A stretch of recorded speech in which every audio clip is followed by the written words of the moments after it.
I'm Charlie Deckler with Herschel Parts, part of the Alamo Group. I'm the president of the engine oil operation. I've been with Alamo Group for 14 years now. I've been back over here with the Herschel Group for a year and a half. What we do is we manufacture and distribute parts for the aftermarket. And we go back, our heritage goes back to 1885 with the Herschel parts, which was originally made in Peoria, Illinois, and moved to this facility in 1995. And from there, we were bought at a later point by Alamo Group, who owned Guyman, Adams Hard Facing in Guyman, Oklahoma, and they merged the two operations together. So here we make a complete line of cutting parts, sections, disc bore knives, complemented by guards for both hay and combines in there. We make a complete line of sickles for most of the combines that are offered today. And the tillage end of it, we're probably best known for our plowshares and our Terminator sweeps for the field cultivators. But in addition to that, we have a complete line of heavy tillage and light tillage, and that's been very well respected in the ag industry.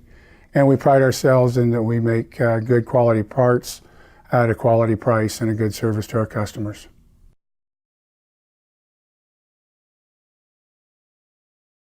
Probably the hottest product that we have right now, we have two of them actually. One of them is our Tiger Shark section, which doesn't have teeth on it, has more scallops on it. And it actually, the way it's designed, it stays sharp and actually cuts the material. And with the material going over the top of it, similar to a tillage tool, it keeps that section sharp. And we've had customers run them over 2,500 acres, and basically the section still looks very good. The other product that we entered into a couple of years ago is the Flow-Right seed firmer. And that's becoming more and more of a topic with the precision farming aspect of it. Some of the advantages we feel on that, it's got a replaceable wear pad on the seed firmer, as well as a stainless steel fertilizer tube as opposed to plastic.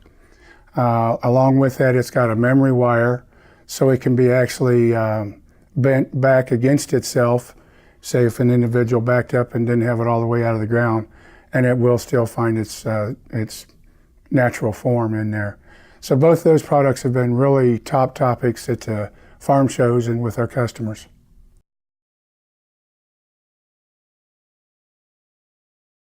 Well, with the weeds that are coming in, especially from the southern portion of the United States, you're seeing polyamaranth. Don't know if I pronounced that right or not, but it is coming up and actually is in parts of Iowa. And right at this point, there are no chemicals to be able to control it. And they're estimating right now that it'll be probably 10 years before they have a chemical. And as it progresses north, it is becoming more adapt to the northern climate. And the only way to get rid of it is to basically moldboard plow. So we are seeing more interest in that.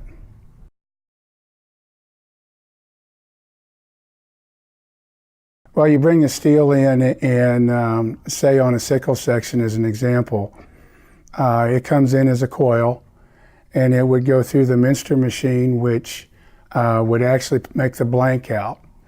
And then once you make the blank, then you put the section or the blank into a coiner, which actually puts the grooves on it and then puts a bend into the section.